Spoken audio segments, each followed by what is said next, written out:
Hi there guys, Darren Stevenson back with another video, and today we're going to talk about what I think is the best deck for YCS Texas.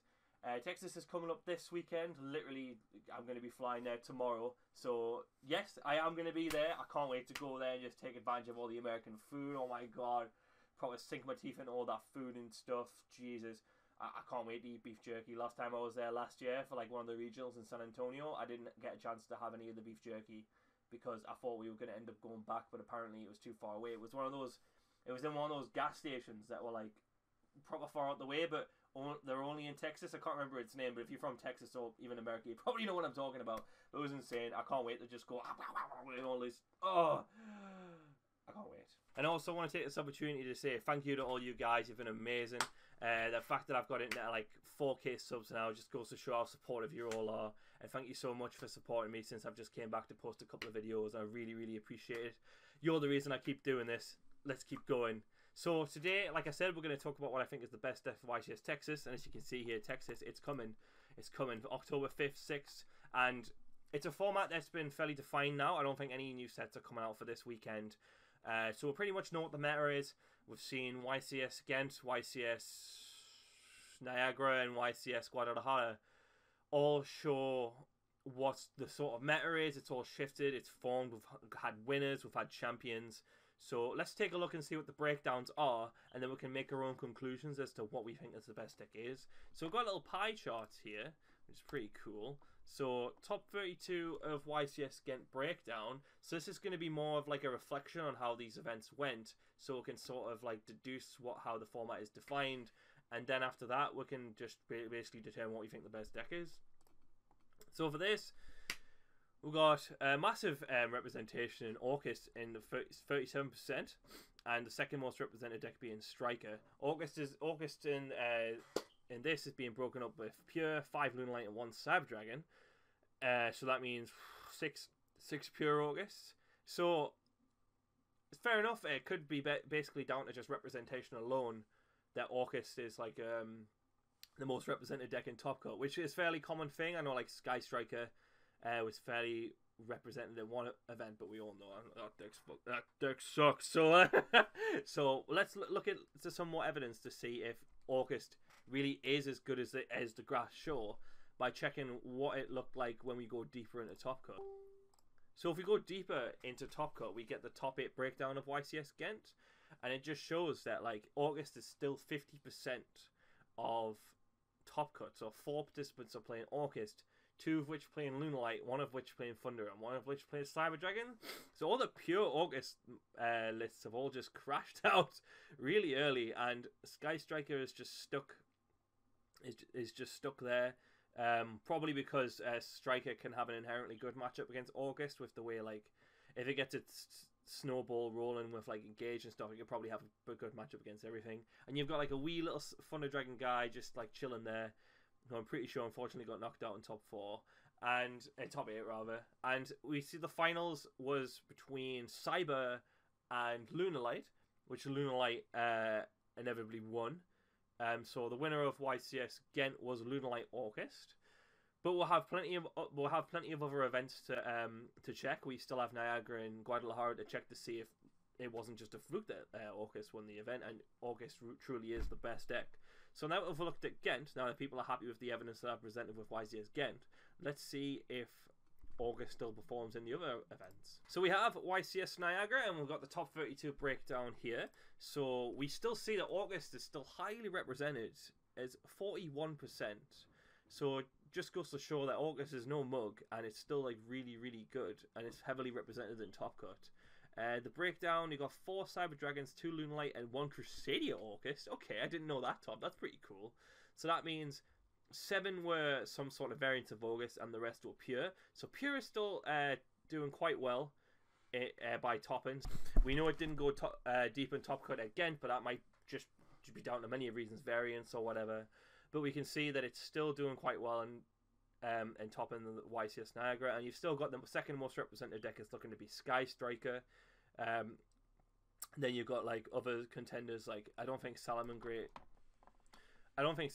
was very well represented in Top Cut for again, like 6%, whereas here it's like more 13%. So more Salamangreat players did top YCS Niagara Falls, and you've still got like a load of like they, for some reason, this was just one big other, and this actually bothered to separate the others, so you get like a better idea as to what sort of decks sort of topped, and even pure Cyber Dragon top, which is pretty crazy. So let's go deeper into Top Cut and see if the pure Orcust variants crashed and burned like they did at YCS Ghent. So we've got top 16 cut. So Orcust still 50% of top cut. So most of the Orcust players were winning in top 32, and you have 8 Orcust variants, 2 of which being Cyber Dragon, 1 Lunalight, and 1 Crusadia. So that means still 50% of the Orcust decks were pure. So pure is still like sticking in there and doing quite well and going deep in the top cut. Don't think we have any further breakdowns after this, but we know that the final was contested between Gren Maju and Lunalight Orcust. So Lunalight Orcust get into the final again, same weekend, Ghent and Niagara. Lunalight gets to the final for both events, which is pretty crazy. But again, Gren Maju just bopped it and won the whole event, which is nuts. Gren Maju get into 2 finals in a month at Portland and at Niagara. Portland being a different format since it didn't have Nibiru and stuff, but I think Gren Maju is taking advantage of the fact that this is more of a control meta and just outpacing the control decks by just putting a big massive guy with infinity attack on board and just hitting people. Does that necessarily mean Gren Maju is the best deck? Well, let's see. Let's check the evidence some more. We have one more event that we can check. So let's check on YCS Guadalajara. So here's the breakdown for YCS Guadalajara.